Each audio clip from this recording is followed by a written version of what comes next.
Welcome back to your channel छात्रों। आज हम शुरू करने वाले हैं क्लास 10 का real number chapter. So before the start the chapter let's understand some basics.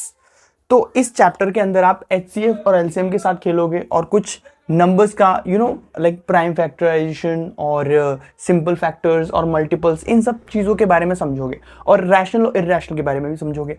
पर उससे पहले भी हम ये समझ लेते हैं कि बेसिकली ये होता क्या है। सो एचसीएफ हमने बचपन में पढ़ा है ना। एलसीएम ये सब हमने बचपन में सीखा हुआ है। तो एचसीएफ क्या होता है? एचसीएफ इज फुल फॉर्म होती है हाईएस्ट कॉमन, उसके बाद फैक्टर, राइट? ये होती है एचसीएफ। अब इसका मतलब ये होता है कि जैसे मान लिया जाए मैं कोई नंबर दे दूं, लाइक मैंने दे दिया 4 और 6, सबसे छोटा नंबर ले लेते हैं। तो 4 और 6 का एचसीएफ क्या होगा?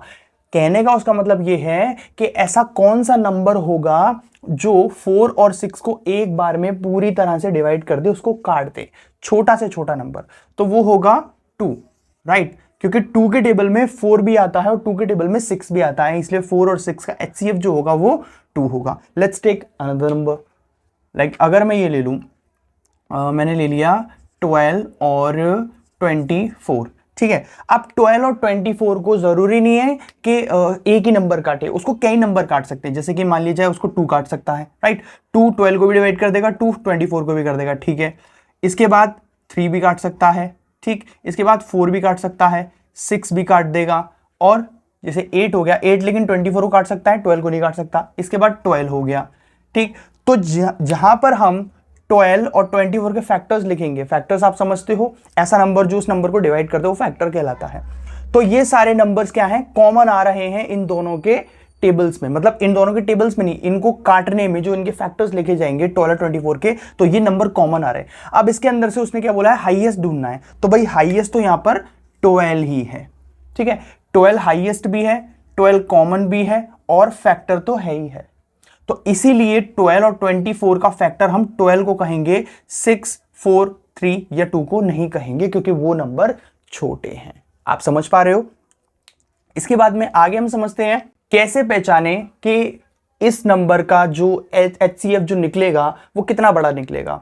तो मोस्ट प्रोबेबली केस में क्या होता है कि नंबरों का जो एचसीएफ होता है ना, वो गिवन नंबर से हमेशा छोटा होता है, या फिर उसका सबसे छोटा नंबर होगा। जैसे मान लो, कहने का मेरा मतलब ये है, जैसे यहां मैंने नंबर ले लिया 15 30 और 60, ठीक। ये मैंने नंबर ले लिए 3। अब इसमें मैं एचसीएफ कैसे पता करूं? तो ये जो 3 नंबर है ना, एचसीएफ जो निकलेगा ना वो इन तीनों नंबरों से छोटा ही निकलेगा, या फिर इन तीनों नंबरों में सबसे छोटा निकलेगा। बस यही हो सकता है। गिवन नंबर से बड़ा एचसीएफ कभी निकलता ही नहीं है, वो एलसीएम होता है, ठीक है, जिसके बारे में अभी आगे हम बात करेंगे। तो एचसीएफ में हम क्या देखेंगे कि जो 15 है, अगर ये वाला सबसे छोटा नंबर, जो भी नंबर गिवन है, वो अगर दूसरे नंबर को डिवाइड कर सकता है और तीसरे नंबर को भी डिवाइड कर सकता है, तब हम उस केस में कहेंगे कि सबसे छोटा नंबर ही क्या माना जाएगा? बिल्कुल सही, एचसीएफ माना जाएगा, ठीक है। जैसे 15 दूनी 30, तो 15 30 को डिवाइड कर सकता है, 15 60 को भी कर सकता है, 15 चौक 60। तो इस तरह से हम 15 को एचसीएफ मानेंगे। सेम यहां पर हम जो देख रहे थे केस कि 12 जो है वो 24 को डिवाइड कर सकता था, इसलिए हमने 12 को ही एचसीएफ कंसिडर किया है, ठीक है। तो पहचान के लिए आपको क्या करना है? हमेशा गिवन नंबर से छोटा होता है एचसीएफ। तो इस तरह से आप समझेंगे। आई होप आपको एचसीएफ क्लियर हुआ होगा। इसके बाद इसको निकालने का एक और तरीका होता है जो आई थिंक आप लोगों को पता भी होगा, बताने की जरूरत नहीं है। जैसे बचपन में हम ट्राई करते थे, 12 24 में वही नंबर ले लेता हूं ऐसे करके, ये वाला एक जो पीएफ प्राइम फैक्टराइजेशन वाला जो तरीका होता था, जिसमें हम 2 से करेंगे, 2 से ये गया 6 टाइम्स, 2 से ये गया 12 टाइम्स, फिर से 2 से कर सकते हैं, ये गया 3 टाइम्स और ये गया हमारा 6 टाइम्स। अब हम 3 से कर सकते हैं, ये गया हमारा 1 टाइम और ये गया हमारा 2 टाइम। अब 1 और 2 को काटने वाला ऐसा कोई भी कॉमन नंबर नहीं है, इसलिए हम यहीं पर क्या हो जाएंगे? स्टॉप, यहीं पर हम रुक जाएंगे। अब जो गिवन नंबर है इनकी कर देंगे हम मल्टीप्लाई, बिल्कुल सही। 2 मल्टीप्लाई 2 मल्टीप्लाई 3, 2 2 4, 4 3 12। देखिए इस केस में भी वही आया, मतलब आंसर वही आएगा, लेकिन हम 10वीं क्लास में हैं, इसलिए हम ये वाला तरीका तो इस्तेमाल नहीं करेंगे। हम बिल्कुल जो हमारा जो तरीका इसमें बताया गया है, फैक्टराइज वाला जो तरीका बताया गया है, उसको इस्तेमाल करेंगे और कोशिश करेंगे कि दिमाग में हम उसको निकाल पाएँ। क्योंकि दिमाग में अगर हम दिमाग का इस्तेमाल करके, मतलब लाइक अपनी जो कैलकुलेशन है माइंड में करेंगे, तो हमारी कैलकुलेशन और फास्ट होगी। तो मैं एक्सपेक्ट करूंगा, मैं उम्मीद करूंगा कि आप दिमाग में ही करो। नेक्स्ट देखते हैं। तो अभी अभी थोड़ी देर पहले हमने HCF को समझा, अब हम LCM पे आते हैं। LCM क्या होता है? आप इसको बोलेंगे लीस्ट या लोएस्ट भी कह सकते हैं। लीस्ट कॉमन होना चाहिए और मल्टीपल होना चाहिए, multiple. So before starting this let's understand what is multiple. तो बहुत बेसिक है, मल्टीपल क्या होता है। जैसे कि मान लिया जाए मैं यहाँ 2 लिख रहा हूँ और 2 का मैं टेबल लिखता हूँ, तो 2 के बाद आएगा 4, उसके बाद 6, 8, 10, 12, 14 एंड सो ऑन आते चले जाएंगे, राइट। तो मैं ये कहूंगा कि भाई जो 2 है इसके जो मल्टीपल्स हैं वो ये हैं, ये 2 के मल्टीपल्स हैं, बिल्कुल सही। जो किसी नंबर के टेबल में आते हैं, नंबर्स, जो नंबर्स किसी नंबर के टेबल में आते हैं उन्हीं को उनका मल्टीपल कहा जाता है, ठीक है। और इसको थोड़ा और अच्छे से समझते हैं तो जैसे कि मान लिया जाए 25 है, राइट, 25 है। अभी 25 किसका मल्टीपल है? बिल्कुल सही, 5 का। क्यों? क्योंकि 25 5 के टेबल में आता है, इसलिए उसको उसका मल्टीपल कहेंगे, ठीक है। लीस्ट मतलब कम से कम होना चाहिए, कॉमन मतलब दोनों के टेबल में आना चाहिए, और मल्टीपल मतलब उसका मल्टीपल होना चाहिए। Let's take an example. यहां पर मैं एक नंबर ले लेता हूं, जैसे कि यहां पर मैंने नंबर ले लिया 6 और 8। अब आप ये देखिए कि 6 और 8 ये दोनों के पहाड़ों में ऐसा कौन सा नंबर है जो कॉमन आता है। मतलब आपको ये देखना है कि 6 और 8 का जब मैं पहाड़ा लिखूंगा, जब मैं टेबल लिखूंगा, तो ऐसा कौन सा नंबर है जो इसमें भी आएगा और इसमें भी आएगा, ठीक है। लीस्ट होना चाहिए, कॉमन होना चाहिए, मल्टीपल होना चाहिए, ठीक है। HCF में हमने क्या देखा था? ऐसा कौन सा नंबर है जो दोनों नंबरों को काट दे। अब इसमें हम देखेंगे कि ये दोनों नंबर किस नंबर से कट जाएंगे, ठीक है। तो 6 और 8 अब मेरे दिमाग में आ गया, सीधे सीधे आ गया कि 24 एक ऐसा नंबर है जो 6 के पहाड़े में भी आता है और 8 के पहाड़े में भी आता है। तो मतलब मैं कहूंगा कि 6 और 8 का LCM जो होगा वो 24 होगा। आने को 48 भी आता है, आप समझ पा रहे हो, आने को 48 भी आएगा। और ऐसा नहीं 48 ही है, आगे और भी नंबर है जो आएंगे, जो आ सकते हैं, पर हम यहां पर देख रहे हैं लीस्ट। तो लीस्ट केवल और केवल 24 ही है। अगर हम इसका टेबल लिखेंगे तो 24 ही आएगा, इसलिए हम LCM में 6 और 8 का 24 कंसिडर करेंगे। आप समझ पा रहे हो। इसके बाद में व्हाट इफ अगर प्राइम नंबर मिल जाए, जैसे कि 2, 3, इनका LCM क्या होगा? तो इनका LCM जैसे अगर दो होते हैं तो इन दोनों की मल्टीप्लाई ही इनका LCM मानी जाती है, ठीक है। तो 2 3 जा 6, तो ये हो गया इसका LCM। ऐसे ही 7 और 8, तो 7 मल्टीप्लाई 8 कर दो, 7 8 जा 56, तो ये हो गया इसका LCM, ठीक है। तो ऐसे प्राइम नंबर्स का LCM तो आप 2 मिनट में निकाल सकते हो। बाकी यहां पर आपको देखना ये है कि ये नंबर और ये नंबर किस एक नंबर को डिवाइड कर सकते हैं एक साथ में। जैसे कि 6 24 को कर सकता है और 8 भी 24 को डिवाइड कर सकता है, तो ये होगा आपका LCM। चलिए अब यही आप एक थ्योरम समझ लीजिए, और थ्योरम है ये कि LCM मल्टीप्लाई HCF बराबर होता है product of its given numbers, ठीक है। LCM और HCF का गुणा उसके प्रोडक्ट के, मतलब उसके जो नंबर्स होते हैं उनके गुणा के बराबर आता है। Let's try this, let's understand this. तो मैंने अभी देखा कि यहां पर जो 6 और 8 का LCM जो था वो 24 निकला था, ठीक है।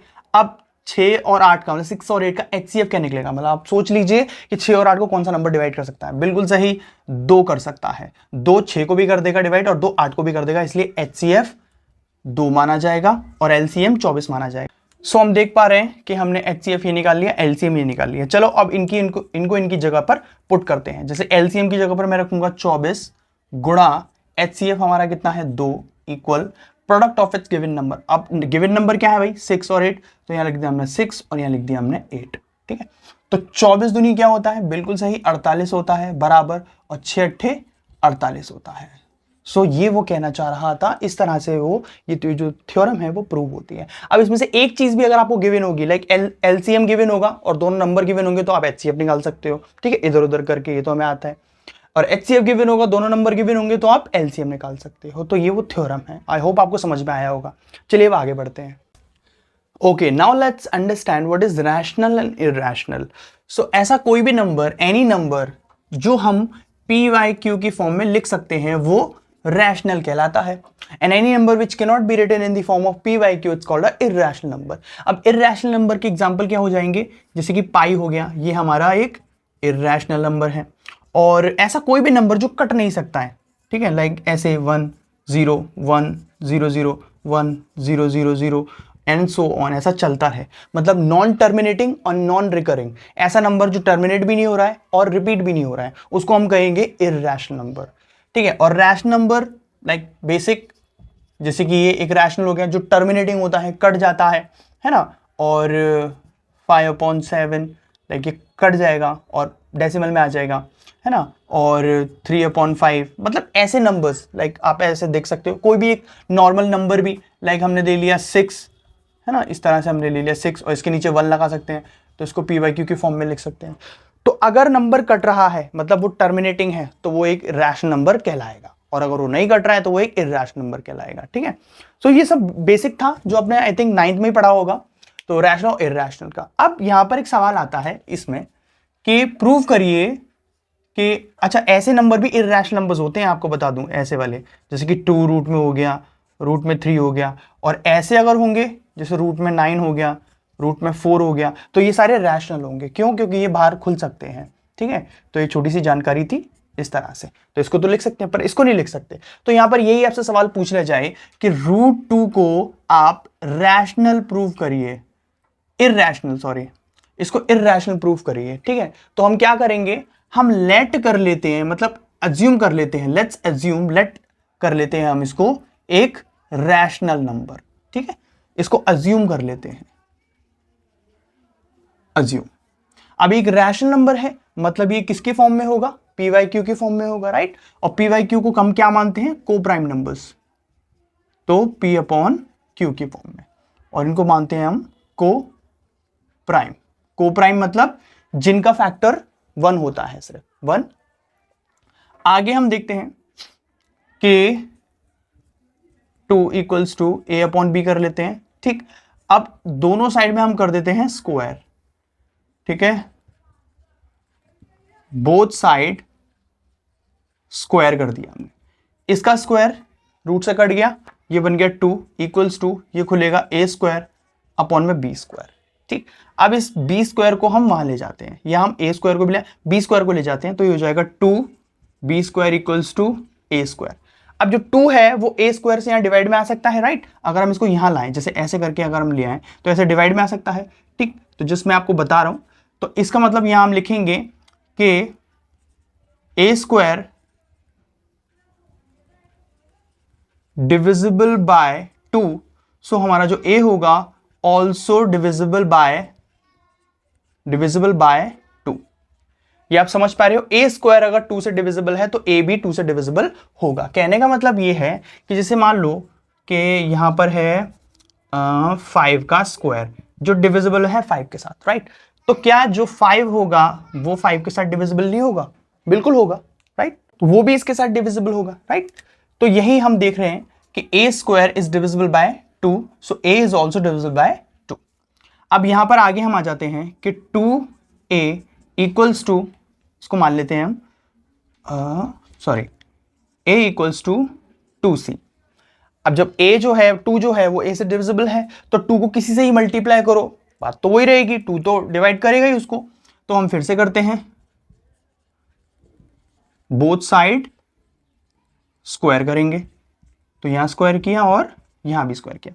अब A², तो A² क्या था हमारा, A² तो हमारा ये था 2B², तो यहां लिखेंगे हम 2B², राइट। A² की जगह हमने ये लिख दिया है, ठीक है, ये इसको यहां ला के रख दिया है। अब इसको खोल लेते हैं हम, ये हो जाएगा 4C², राइट। अब 2 को यहां ले लेते हैं, ये हो जाएगा B² = 4/2C²। 2 से कटेगा, ये हो जाएगा 2C² और ये हो जाएगा B²।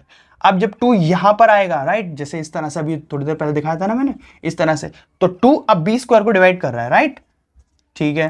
तो यहां हम लिखेंगे कि B² इज डिविजिबल बाय 2, सो हम कहेंगे B is also divisible by 2।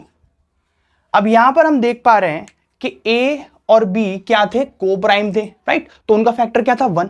पर यहां पर हम देख पा रहे हैं कि A और B तो 2 से भी डिवाइड हो रहा है, तो मतलब ये क्या, को प्राइम नहीं माना गया। अब ये को प्राइम नहीं माना गया तो हमारा जो अजम्पशन था, जो हमने सोचा था, तो वो गलत निकला, बिल्कुल सही। जो हमने सोचा था कि वो एक को प्राइम है तो मतलब ये एक इररेशनल होगा, तो that means our assumption was wrong, it's an irrational number, कि वो रैशनल नहीं है।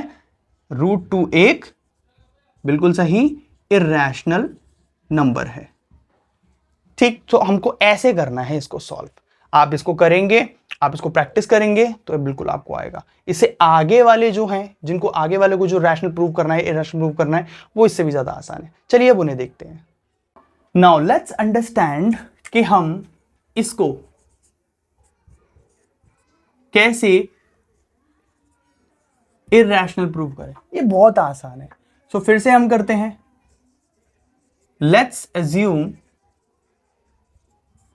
अज्यूम कर लेते हैं कि ये एक रैशनल नंबर है। अब ये रैशनल नंबर है मतलब ये P/Q या A/B बोल दो, उसके फॉर्म में होगा। और A/B क्या होंगे? ये बिल्कुल सही हमारे को प्राइम नंबर होंगे। और को प्राइम नंबर कौन से होते हैं? जिनका फैक्टर केवल 1 होता है। बहुत बढ़िया, बहुत अच्छा सीख रहे हो, सही है। अब हम क्या करेंगे कि इसको लेकर जाएंगे वहां, ठीक है। सो √2 बराबर होगा A/B -5, सही है। अब इसकी मल्टीप्लाई कर दो, इसको इससे माइनस कर दो, ठीक है। ये हो जाएगा A-5B अपॉन में P और रूट में 2। अब हम यहां पर क्या देख रहे हैं कि जो A और B था ये हमारा क्या था? बिल्कुल सही, ये हमारा था को प्राइम नंबर्स, मतलब एक को प्राइम नंबर्स मतलब रैशनल नंबर्स थे और रैशनल नंबर थे। लेकिन √2 जो है हमारा वो एक इररेशनल नंबर है, ठीक है।